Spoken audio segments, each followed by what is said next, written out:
Diabetes is when your sugar control is off. And the problem is you have way too much of it. There are two kinds of diabetes, type 1 and type 2. And we're going to focus on type 2, but I want to mention type 1 so you all understand the difference.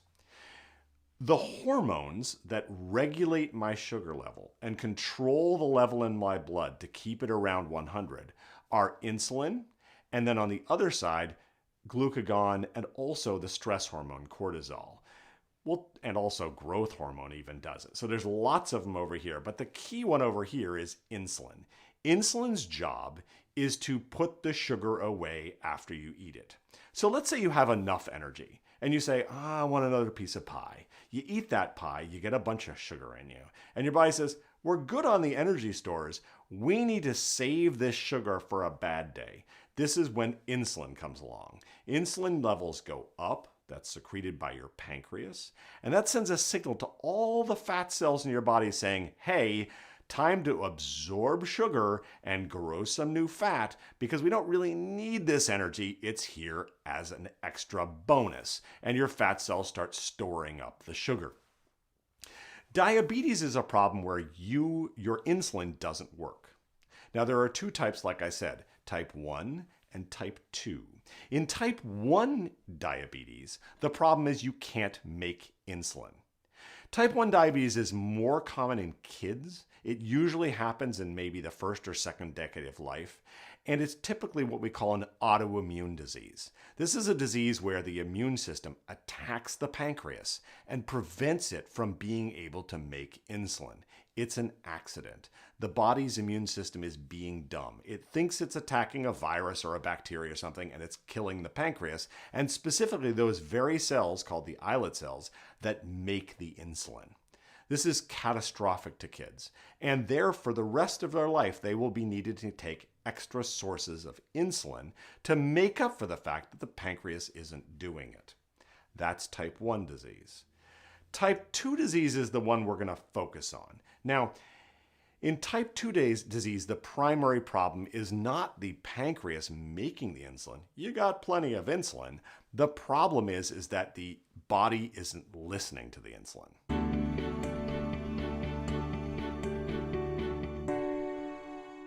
What's happening here in type 2 diabetes? You're eating sugar. Your insulin gets cranked out because it's time to put that sugar away. We've had plenty to eat. We really didn't need this extra piece of pie. And now the fat cells aren't really absorbing it as much as they should. Now, that person probably has a lot of fat on board, but they can't store anymore. They're getting tired. Those insulin receptors aren't working. And the blood sugar levels start going up and up and up. And as those blood sugar levels go up, that's when we start encountering the problems that are key in type 2 diabetes.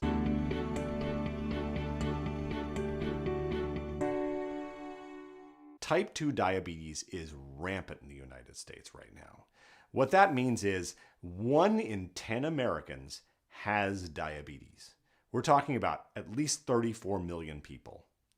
What's really sad is that in addition to those 34 million people, there's another 80 million who have what we call pre-diabetes. Pre-diabetes is when your sugar levels are elevated, but they haven't quite reached that level which we define diabetes as. They're up, they're not all the way up. This is your chance to intervene. And of people who have pre-diabetes, 9 out of 10 are unaware that they have it. So let's go through that. 1 in 10 Americans has diabetes. 1 in 5 who has diabetes doesn't even know they have it. And 9 in 10 of the 80+ million Americans who have prediabetes has no clue they have it. We need to have better awareness because if we don't have awareness, all the horrors that is having type 2 diabetes are likely to come true for us.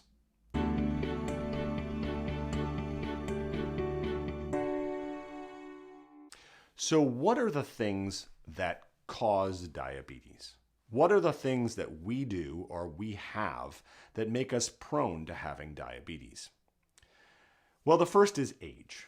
So People over 45 are more likely to develop diabetes. I mean, think about it. They've had 45 years for those insulin receptors to start to get tired of always being pummeled with the insulin because they were eating some sugar. They ate the sugar, the insulin went up. These guys at first, they were fine for the first 45 years, and then they started getting tired and they were like, no, I'm done, dude. And they started reducing their response rate and the sugar starts going up. However, in the last 20 years or so, since I was a training physician, the rate of type 2 diabetes in children has skyrocketed. So this is true. When I was in training, I never saw a child with type 2 diabetes, not once. And then when I was a resident doctor, I saw one kid with type 2 diabetes. Now, if you go to a pediatric hospital, we see them all the time. The reality is obesity rates in the United States in children have skyrocketed so high that these kids are getting diabetes so much earlier than they used to. These insulin receptors are getting tired so much faster. Another risk factor is just being overweight, and that seems obvious now that we understand what it is. If you're overweight, that's because you've had plenty of energy supplies when you ate that sugar, which is then tiring out your insulin receptor. So being overweight is probably the worst risk factor. In fact, there are some people with prediabetes or even diabetes who can make the diabetes go away simply by losing their excessive weight. By being fit, adults can prevent themselves from getting diabetes almost entirely. It's fairly rare, but absolutely happens, for someone to be in really great shape and get to type 2 diabetes. Almost always this disease affects obese people. Occasionally not though, because there's also genetics. Turns out there are a bunch of different genes that can predispose us to getting type 2 diabetes. These genes are the ones that are responsible for controlling our insulin receptors, and if there's a mistake in that gene, it'll work for a while, but it'll get tired faster. It's sort of like some people are athletic and some people aren't. You don't know how athletic your insulin receptors are. So if you have, or if somebody has, a first-degree relative, a brother, a parent, someone who's closely related to them with type 2 diabetes, their odds go up significantly of developing it themselves because they probably have that same type of insulin receptor with the little mistake in the copy of the gene. So having a first-degree relative should really escalate your thought process about screening for diabetes and living a fit and active lifestyle. There are more risk factors than that, though. Also, because some of these genes might follow along in certain populations, there are some ethnicities in the United States that have higher rates of diabetes than others. For example, Native American peoples often have higher rates of diabetes, even if you take out other issues, than people who are not of Native American descent. African Americans also have slightly higher rates of diabetes. This is just important not because it matters what ethnicity you are, but it's important to just be aware of your risk factors, and that's one of them. There are two other risk factors that are important to understand. One of them is activity. So exercise, independently from weight gain, actually prevents you from getting type 2 diabetes. Presumably, this is because you're using the sugar instead of having the insulin receptors take it away. So by using that sugar, you can prevent those insulin receptors from getting tired. The last risk factor you have to worry about is your lipid profile. So when you go to the doctor and get your lipid profile checked, you check the LDL, the HDL, and triglycerides. If your triglycerides are high, you're at increased risk for heart disease. And if your LDL is high, you're at increased risk for heart disease. And if your HDL is low, you're at increased risk for heart disease. HDL is the good cholesterol. Now, when we think about this, we think about heart disease, but in fact, these things also independently increase your risk for getting type 2 diabetes for complex metabolic reasons, which we don't have to get into. So this is good and bad news. For cholesterol, there are things you can do. First of all, you can just exercise. Exercising will decrease your LDL and get rid of the bad cholesterol and reduce your risk of type 2 diabetes. Also, for triglycerides, though, there's not a whole lot you can do. Most of the only way you can reduce triglycerides is by reducing triglycerides in your diet, which is like meat and cheese and things like that, which we often really like to eat. And so sometimes that's hard to do. And the evidence for lowering triglycerides as an impact on type 2 diabetes is a little bit weaker. So mostly focus on the cholesterol.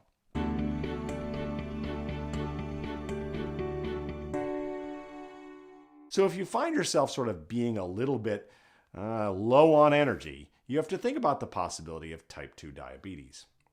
But the real heralding sign that is kind of the hallmark for this has to do with peeing. So bear with me. If you have an area where there is a very dense collection of molecules floating in water, and another area where it's just water and no molecules, the water tends to move into the area that is dense. This is called osmosis. And you probably learned about it in chemistry class when you were floating plastic bags in other saline baths and you watched the bag expand or shrink. This is a thing that can happen. Now, this happens in our body all the time. In fact, this osmosis is how most of our bodily functions work. It's how our nerves fire and our muscles work. We use this all the time. But one place we don't want to be using it like they do in type 2 diabetes is in the kidney. So if you are peeing and you have a very high sugar level, some of that sugar is going to spill into the urine. And when it does, now there's more molecules of sugar in the urine. It brings more water with it. As a result, people with diabetes, without being able to control it, generate more urine than people without diabetes. What does this practically mean? It means even if you're thirsty, you're going to pee. You've probably noticed, and this is a little bit vulgar, but bear with me, if you haven't had a lot to drink, your pee is sort of a darker yellow. This is because it's concentrated, because your body's trying to hold on to that water. In type 2 diabetes, you can't hold on to the extra water. You pee more, and what this does is it makes you profoundly thirsty. Because your body's sensing, dude, I'm losing a lot of water. So you start drinking more. And you're drinking more to sort of keep up with your peeing. So patients with early prediabetes or diabetes, generally the first symptom they're going to notice is that they pee a lot and they get thirsty a lot. A lot of drinking, a lot of peeing. Also, sometimes this can stimulate, ironically, their appetite. And so they are eating more, they're peeing more, and they're drinking more, and they're sitting on the couch, and they're starting to have less energy, and you can see how these symptoms would make the diabetes worse. It's like this horrible vicious cycle where the longer you sit, the worse energy you get, the more you have to just sit around, and the more obese you get, and the hungrier you get, and it's this downward evolving spiral that ends in really significant disease.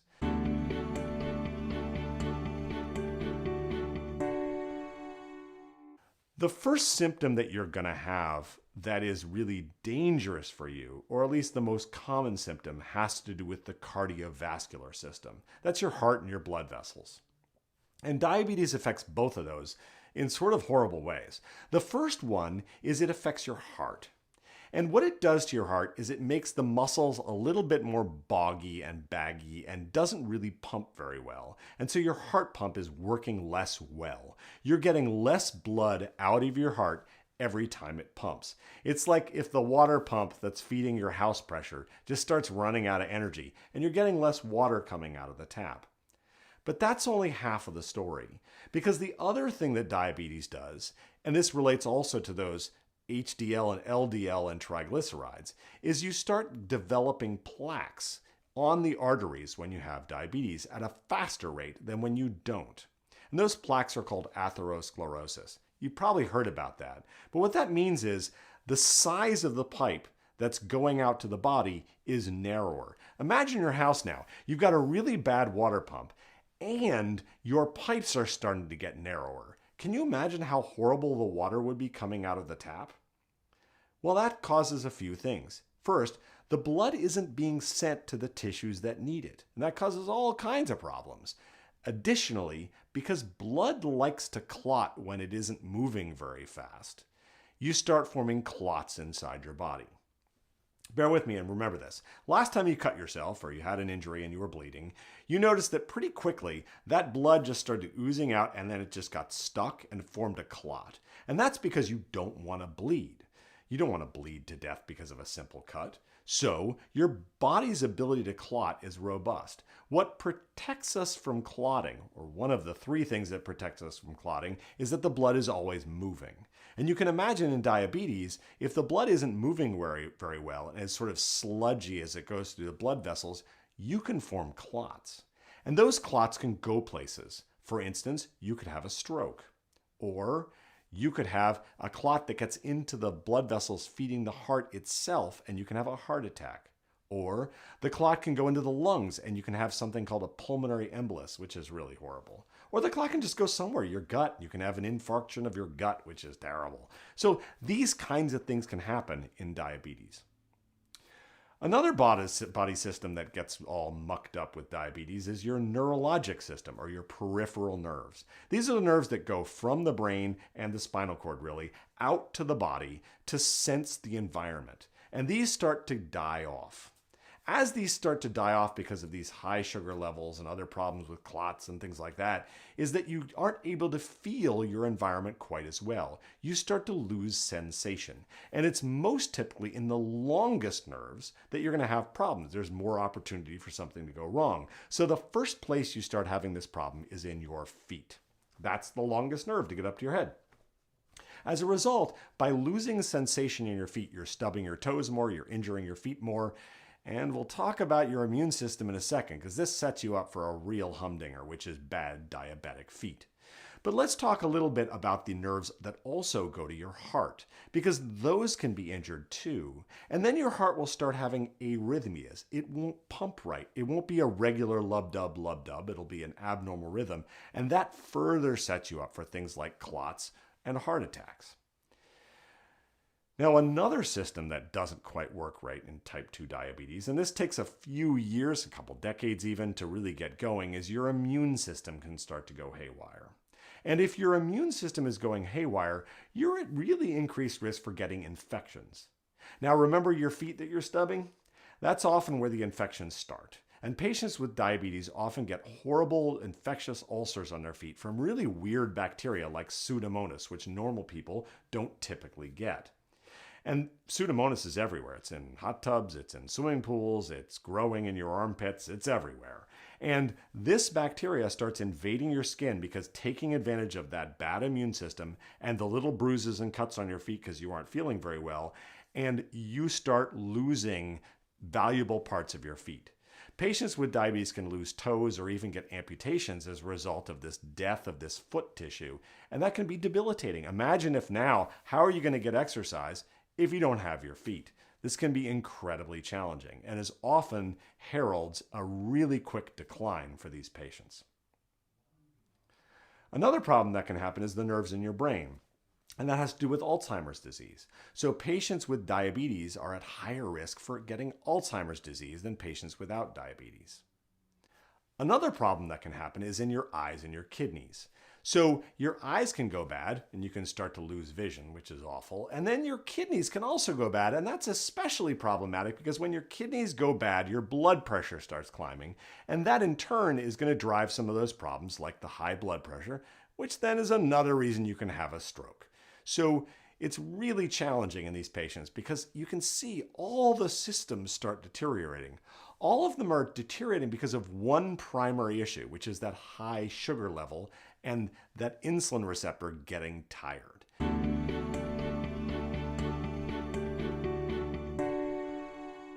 There are two easy ways to do this, and it makes perfect sense if you understand the science, which you totally do. Okay, the first is don't get such a high sugar level in the first place. Now remember, eating sugar is probably more impactful at gaining weight than eating fat, which is the opposite of what you'd think. High carbohydrate diets are worse for you than high fat diets. We used to not think that, but we've figured it out now that a high carbohydrate diet is really bad. Those extra sweets, try and keep them under control. Try and develop a discipline in terms of how much you eat. Now, one way to do this sounds really simple, but And it is, but it can be extremely impactful. And it's been shown to be the most important thing in losing weight. And that is simply to buy a scale and weigh yourself every day. If you buy a scale and weigh yourself every day, even if you do that before you start dieting, what you're going to notice is that certain behaviors make your weight go up. I suggest you get an app for your phone. There's plenty of them out there that tracks your weight so you can graph it and see it going up and down. And if you just have a little bit of mindfulness and think about, what did I do yesterday? Oh yeah, I had an extra piece of dessert, or I had a snack when I was watching TV last night around 9 p.m. And you weigh yourself naked first thing in the morning when you shower. And if you do that, what you'll notice is that your weight very clearly tracks your own behavior. You'll discover that by reducing the amount you can eat, especially say nighttime snacking, especially around the TV, you can dramatically reduce your weight. What are you doing? You're reducing your sugar intake. Also, by increasing parts of your diet like nuts or omega-3 fatty acids, which is in fish, by having some of these complex fats, you can actually reduce your craving for sugar.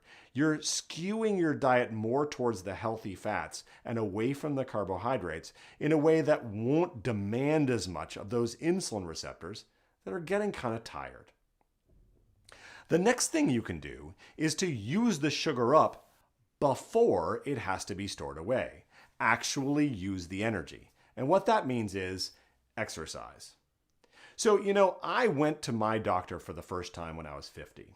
I was a bad patient because I am a doctor, so I was like, I know what I'm doing, I'm fine. Finally went to a doctor when I was 50.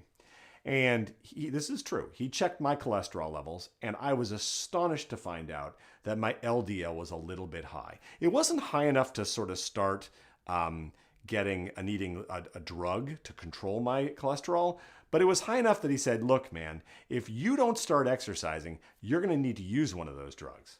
So you know what I did? I started exercising fairly regularly. And I found ways to exercise. I was running at first, then my knees started hurting, so I went to the elliptical. I bike to work now.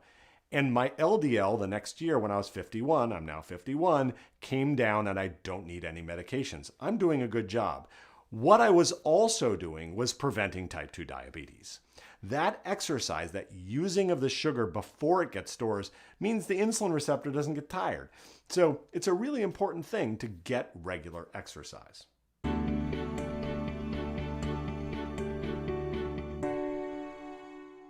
Now, you may just be like, I'm busy, I work, I'll start exercising when I'm 50. That's what I did. And I regret that because it really took me several months, like 6 months of just like forcing myself to work out every day, that I started to get better at it and more healthy and able to get back into the routine. And I'm still maintaining that routine.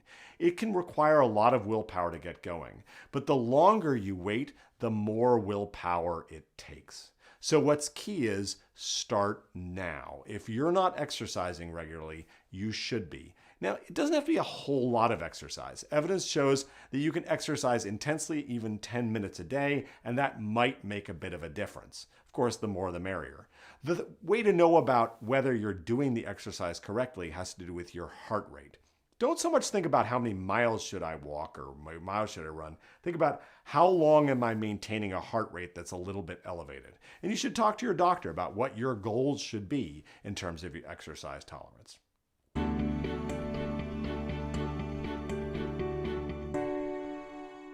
I think I might have diabetes. How can I get tested? How can we test for diabetes? There's a couple of different ways we do that as physicians. The first is we may just do something as simple as a urinalysis. That's that little stick they dip in your urine when they think you might have a urinary tract infection. And what we might see is sugar in the urine. If we see sugar in the urine, we know, now this is a heads up, this patient might be having diabetes. Sugar in the urine is not normal. If you have sugar in your urine, you're at grave risk for having diabetes. There are more formal tests we can do if we suspect it. The first is something called a glucose tolerance test. That's a little bit sort of annoying to do, so often we don't do that one, but that is strictly the most accurate way to screen perhaps. And so what they do is they have you not eat sugar, they give you a measured load of sugar, and they check your sugar level a few hours later and they see. The other thing you can do if you're just in a hurry at a doctor's office, they can do a fasting glucose test.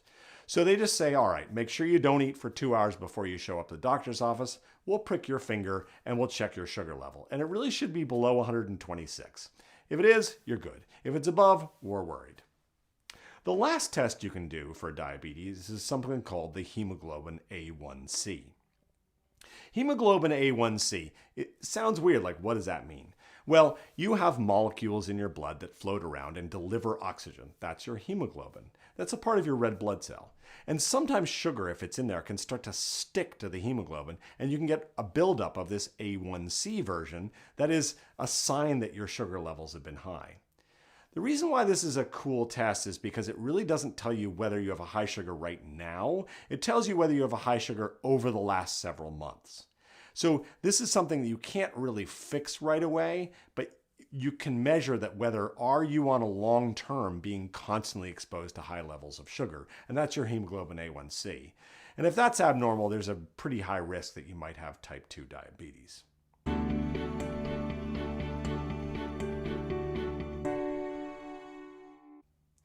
If you do have type 2 diabetes, there's a number of things you can do.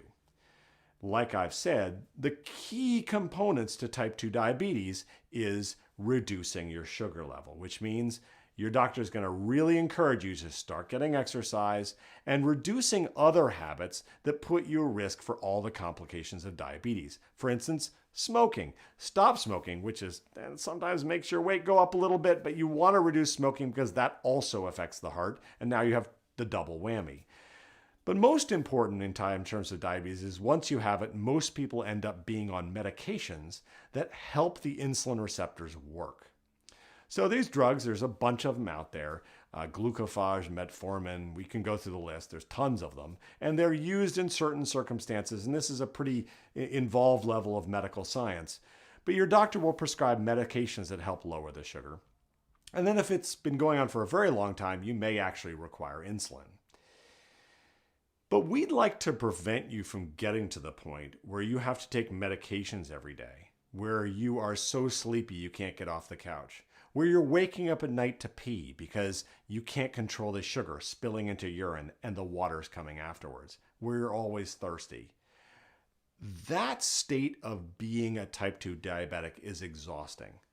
And we can try to prevent it effectively by living a young, early, active lifestyle and maintaining that active lifestyle despite all the other pressures from work, from family, from your parents saying, come visit next Thursday. Take the time out to have some activity that's just for you so that you can prevent yourself from having this debilitating downward spiral, which will dramatically negatively affect your life as you age. That's pretty much all I have to talk to you today about diabetes. I hope that was helpful for you, and we'll see you around next time.